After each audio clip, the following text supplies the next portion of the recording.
The one where Ripple doesn't participate, but I think is interesting, and I think players like Binance might end up being super successful, and I have no idea if they're working on this, but we don't really talk about consumer payment use cases, in large part because many of us come from economies that don't have hyperinflation, that the currency feels reasonably safe. Now, again, as pointed out, I think it was also Christian Carlo who said earlier that in the last 4 years, the US government has printed 25% of all the money it's ever printed. And it's kind of like, oh my gosh, not a great factoid and trend line.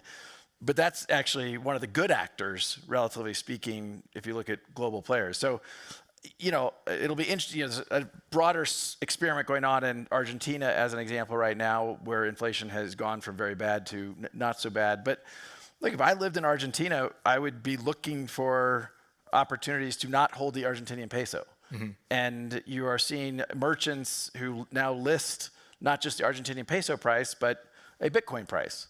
I think you will see the crypto leak into consumer use cases in markets that maybe we don't in kind of the G20 economies think as much about.